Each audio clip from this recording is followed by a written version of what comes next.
बाद में बरेली शरीफ गया था उसको देखने के लिए कि साहबजादे ने ठीक लगाया कि नहीं लगाया। तो बरेली की उस गली में जब गया मैं, आला हजरत के आस्तानी वाली गली में, इतना घेर लिया लोगों ने, आप शमसुद्दीन कादरी हैं, आप शमसुद्दीन, अरे हाँ भाई साहब क्या बात, खैरियत? अरे हजरत, हमने कहा भाई साहब जाने दो, हाजिरी दे आया हूँ। सरकार ताजुल शरिया के आस्ताने पहुंचे देखने के लिए, फातिहा पढ़ के लौट रहे थे तो मौलाना शम्स साहब ने रास्ता रोक लिया कि आप शमसुद्दीन कादरी है? हमने कहा है। तो फरमाए हजरत क्या बात? खानी हजरत आपकी तकरीर हम बहुत सुनते बरेली वाले हो। ताजुल शरिया के आस्ताने से चादर उतारी, लाके मेरे गले में डाला, कहा हुजूर कायदे मिल्लत सो रहे वरना मुलाकात का था आपकी। हमने कहा इंशाल्लाह फिर मिलेंगे। नींद में खलल मत डाली हजरत के। तो वो नवाज में आज भी हो कोई इस लायक जो नवाजिश को लेने के लिए जाए तो फैजान करम आज भी बरेली का जारी है। और अल्हम्दुलिल्लाह मैं यकीन और वसूख के साथ कह सकता हूं, आला हजरत की लिखी हुई किताबों की तशरीहात करके दुनिया की मुख्तलिफ जबानों में अगर फैला दिया जाए तो हमें इतना चिल्लाने की जरूरत पेश नहीं आएगी। लोग पढ़ पढ़ करके मुस्तफा के आशिक बनते जाएंगे और दीन मुस्तफा के प्रचारक बनते जाएंगे। मगर हमारे यहां मामला यह है, जो कोई है वो 4, 5, 10 वर्ष की किताब लिखता है, 15 आदमी से तकरीर लिखवाता है, ये अल्लामा है, ये फहामा है, ये वो है, फलाने हैं, डकाने हैं। 10 वर्ष की किताब और 15 वर्ष में तकरीर वो छपवा लेता है। हमें चाहिए कि आला हज़रत की किताबों की तशरीहात लिखें, उसको मुख्तलिफ जबानों में ट्रांसलेशन करके फैलाए दुनिया में। आज की तारीख में दुनिया के साइंसदानों को, दुनिया के माशी हैसियत के मुस्तहकम जो इसके बेहतरीन जिम्मेदार लोग हैं, उनको दुनिया के जर्नल, कर्नल, हर फन, हर डिपार्टमेंट के लोगों को तसल्ली बख्श जवाब देने के लिए हमारे पास आला हज़रत की किताबों के अलावा दूसरा कोई हरबा नहीं। तो इसे पढ़ने की जरूरत है, समझने की जरूरत। हमारे बहुत सारे उलमा माशाअल्लाह आला हज़रत पे पीएचडी कर रहे हैं, कर भी चुके हैं, लेकिन जितना होना चाहिए वो हो नहीं रहा। जी हाँ, होना तो ये चाहिए था कि वो जब पीएचडी करके आते ना तो फिर आला हज़रत पे काम शुरू करते। इसकी वजह एक ये भी हो सकती है, हमारा सुन्नी जो है ना, वो किताब लिखने वाले बेचारे किताब लिखते हैं तो रखे रखे किताबों को दीमक खा जाती है। मौलाना ऐसे ही भी आमतौर पे गरीब होता बेचारा। हमारी कौम तनख्वाही क्या देती है? 5,000, 7,000, 10,000 रुपया तनख्वाह देती। वो बच्चों का अपने पेट पाले या किताब छपवाए। हमारा सुन्नी घोड़ी वाले पीर, भैंस वाले पीर, जंगल वाले पीर, मंगल वाले पीर का उर्स करने में करोड़ों रुपए खर्च कर देगा और किसी आलिम की लिखी हुई किताब को तबात के मराहिल से गुजार करके कौम के फायदा के लिए छापने की बात की जाए तो पैसा जेब से नहीं निकलता। हमारी कौम पीरों का बंगला बना देगा, किताब नहीं छपवाएगा। अभी मैं 15 दिन पहले पंडवा शरीफ से 15 किलोमीटर के फासले पे तकरीर करने गया था हज़रत। तो वहां 3 पीरों ने एक बड़े गांव को 3 हिस्से में बांट रखा है।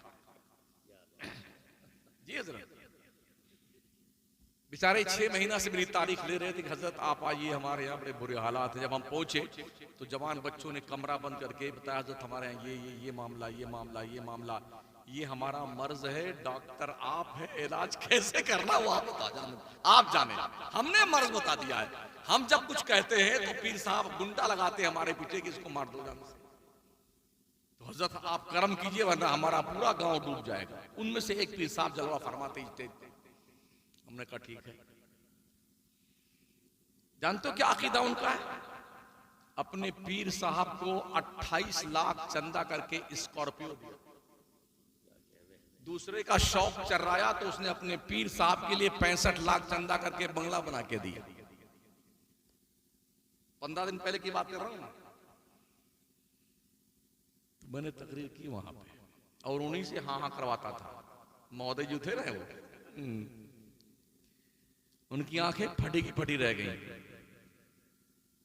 कस के मैंने लगाई क्लास बेटा। बाद में फोन आया कि हज़रत एक बार और आ जाए तो काफी ठीक हो जाएगा। तो इंशाल्लाह जरूर आएंगे, वक्त मिलने दो। तो ये हालात हमारे हैं। हमारी कौम पीरों का महल बनाना, बंगला बनाना, गाड़ी देना, ये कर, इसमें लगी हुई है।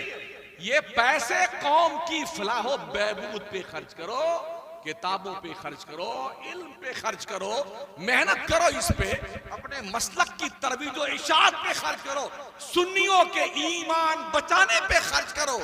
आदमी खा पी के मर जाना उसका काम तो यही है। मुर्गा खाए तो मरेगा, चटनी खाए तो मरेगा, मरना तो है उसे। पर ऐसे कुछ काम कर जाओ सुन्नियों, पूछो उलमा से आके, आपने कोई किताब लिखी है? आला हजरत की किताब, सरकार ताजुश शरिया किताब का तर्जमा आपने किया है, मुफ्ती आजम हिंद किताब का तो तर्जमा आपने किया है, उसे लीजिए और अपने मदरसों के नाम छपवाइए, अपने मरहूम बापों के नाम छपवाइए, जो आपके मरे हुए बापों और माओ की बख्शिश की जमानत बना सके। पीर साहब के बंगले से कोई सवाब नहीं मिलेगा आपके मरे हुए बाप को। इसलिए क्या नाम इस गांव का?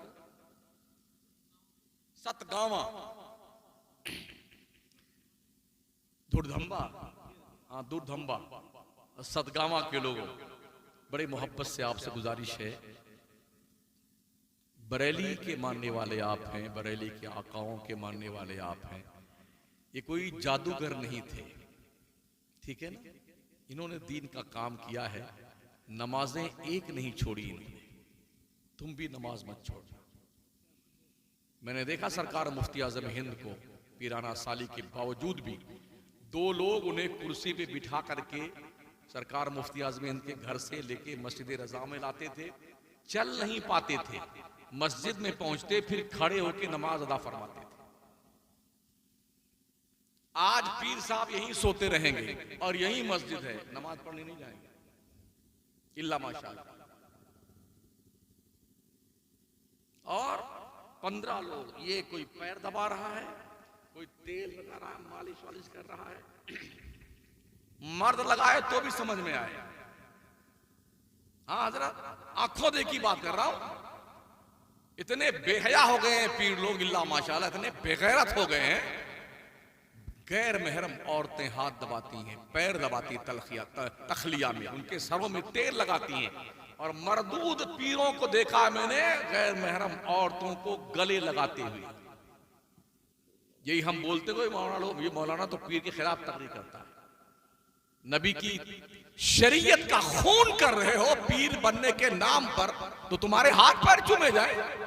कितना जमीर मर गया है उस घर के बाप का, कितना बेहया है उस बीवी का शौहर, कितना बेहया गैरत है उस बहन का भाई, उस बेटी का बाप जो अपने बेटी को, अपने बहन को, अपनी माँ को, अपनी बीवी को गैर महरम पीर का पैर दबाने के लिए और सर के अंदर तेल लगाने के लिए भेजता है। ये काम बरेली ने नहीं किया। मैंने ये अंदाजा, मैं कश्मीर से कन्याकुमारी तक जाता हूं तो मैंने ये अंदाजा लगाया है कि लोग बरेली की मुखालफत करते क्यों? सुन्नी पीर है फिर क्यों मुखालफत करता है? तो इसके पसे पर्दा जो हमने रीजन ढूंढा वो ये था कि बरेली इस बेहयाई के लिए शमशीर बुर्रा का नाम है और ये बेगैरत बेहयाई और अय्याशी को फरोग देते हैं। इसलिए बरेली की मुखालफत करो ताकि हमारी बेहयाई जिंदाबाद रहे। इस बुनियाद पर लोग बरेली की मुखालफत करते, वरना आला हजरत ने, मुफ्ती आजम हिंद ने, ताजुश शरिया ने, मौजूदा सज्जाद खान ने किसी के बाप की प्रॉपर्टी नहीं छीनी है। जो लोग मुखालफत करते हैं ना, उसकी वाहिद वजह यह है बरेली आईना दिखाता है शरीयत का। ये नबी का फरमान है, ये नबी का फरमान। आखिरी बात, अम्मा आयशा सिद्दीका रदियल्लाहु ताला अन्हा फरमाती, अल्लाह की इज्जत की कसम मैंने कभी नहीं देखा मेरे आका मोहम्मद मुस्तफा सल्लल्लाहु ताला अलैहि वसल्लम ने कभी किसी गैर महरम औरत के हाथ से कभी आपका हाथ नहीं टच हुआ है। समझ रहे? तो अगर हुजूर का हाथ किसी गैर महरम के हाथ से टच नहीं हुआ तो इस दौर के हजूर का हाथ कैसे टच होता है? हाथ टच होता है जिन्हें क्या क्या अल्लाह ही की पनाह बेगैरतों और बेहयाओं को अल्लाह अक्ल अता फरमाए, समझ अता फरमाए, अमल साले की तौफीक बख्शे। मैं पीरी मुरीदी का मुखालिफ नहीं, मगर इस तरह बेहयाई और बेगैरती के खिलाफ मैं बोलता रहा हूं और बोलता रहूंगा। हमने बरेली से यही सीखा है, दीन मुस्तफा की तालीम सीखी है, शरीयत बचाने का हमने तरीका सीखा है। बरेली की जो जिम्मेदारी हमें दी गई है वो यही जिम्मेदारी है कि लोगों को शरीयत का आईना दिखाया जाए। इसलिए नमाजें पढ़िए भाई, पांचों वक्त की नमाज पढ़ो, तब ये जलसा काम का है आपके लिए। पीर का उर्स उसी वक्त काम का है जब आप पीर के फरमुदात पे अमल करते हो। कभी भी ताजुल शरिया ने नमाज नहीं छोड़ी है, सरकार मुफ्ती आजम हिंद ने नमाज नहीं छोड़ी है। मुत्तकी बनकर दिखाए इस जमाने में कोई एक मेरे मुफ्ती आजम का तकवा छोड़कर। बड़े परहेजगार लोग रहे हैं ये, नमाजें नहीं छोड़ते। तो हमारी नमाज अगर छूटती है और हम दावेदार हैं कि हम बरेलवी हैं, आला हजरत के मानने वाले हैं, ताजुल शरिया के मुरीद हैं, उनके गुलाम हैं, मुफ्ती आजम हिंद के गुलाम हैं, अगर नमाज छोड़ते हैं तो हमारे दावे में फरेब शामिल है, झूठ शामिल है। हम अपने पीर को भी धोखा दे रहे हैं और अपने आप को भी धोखा दे रहे हैं। दाढ़ियां रखिए, दाढ़ियां। ताजुल शरिया बिगड़ दाढ़ी वाले नहीं थे, मुफ्ती आजम हिंद बिगड़ दाढ़ी वाले नहीं थे। जल्दी बिगड़ दाढ़ी वालों को मुरीद नहीं करते थे और इस शर्त के साथ मुरीद करते थे, पहले दाढ़ी रखने का वादा कर तब मुरीद करेंगे। ये बरेली की शान जिंदगी है और इम्तियाजी शान है। अल्लाह करीम हम सबको हुजूर सैयदी सरकार ताजुल शरिया अख्तर रजा खान अजहरी रज़ियल्लाहु मौला ताला अन्हु के फैज़ व बरक़ात से हम सबको अल्लाह माला माल फरमाए और उनके फरमुदात पर अमल करने की तौफीक बख्शे, उनके मामूलात को बजालाने की तौफीक बख्शे। मरते दम तक अल्लाह हमें बरेली से वाबस्ता रखे। हम हश्र में भी उठे ना तो हमारे हाथों में बरेली का परचम हो। इस यकीन के साथ हम आपसे विदा लेते हैं, गुफ्तगू को फुल स्टॉप देते हैं कि अल्लाह करीम हम सबको नेकियां करने की तौफीक बख्शे। चलते चलते ये इदारा जो है ना, मदरसों को जिंदा रखिए। मदरसों ही से जिंदगी मिलेगी आपको। आलिम पैदा कीजिए, उलमा की टीम निकालिए। आज दुनिया की बड़ी टेढ़ी नजरें हैं मदरसों पर। उन्हें पता है मुस्लिम कौम को अगर कहीं से ईमान की स्पिरिट और तकवियत मिलती है तो ये मदरसे हैं। कैसी कैसी पाबंदियां, बंदिशें, बंद करो मदरसों को, बंद करो मदरसों को। हमारी जिम्मेदारी बनती है हम मदरसों को जिंदा रखें और मरारा के सादात के फरमान की रोशनी में आधी रोटी खाओ, बच्चों को पढ़ाओ। तालीम, तालीम और सिर्फ तालीम। गुज़िश्ता 6-10 साल से 12 साल के अंदर मुसलमानों ने पढ़ना शुरू किया है। मेहनत कर रहे हैं हमारे बच्चे, कॉलेज में, यूनिवर्सिटी में, मदरसों में अच्छा पढ़ रहे हैं। हालत यह है कि दुनिया बौखला गई है मुसलमानों की तालीम। उन्हें पता है जिस कौम ने पूरी दुनिया पर 3 बर्रे आजम पर इल्म की बुनियाद पर हुकूमत की हो और जिस कौम ने अखंड भारत पर 800 साल तक हुकूमत की है इल्म की बुनियाद पर, वो कौम पढ़ने लग गई है। डर है कौम को और दुनिया के लोगों को, अगर ये पढ़ लिख के मैदान में आ गए तो फिर हम भैंस चराने चले जाएंगे, घास छीलने चले जाएंगे। अपना सबक पढ़िए, याद कीजिए, पढ़ाइए, बच्चों को पढ़ाइए, खूब पढ़ाइए। ट्यूशन के लिए जगह मुंतखब कीजिए। अपनी बच्चियों को अपने घरों में, महल्लों में ट्यूशन दीजिए ताकि गैरों के इंस्टीट्यूट में जाकर के वहां ट्यूशन हासिल करके मुश्तरका तौर पर गैरों की आमेदिश भी हो, तो वहां पर इज्जतें नीलाम होती दिख रही हैं, देखा जा रहा है आए दिन अखबार में।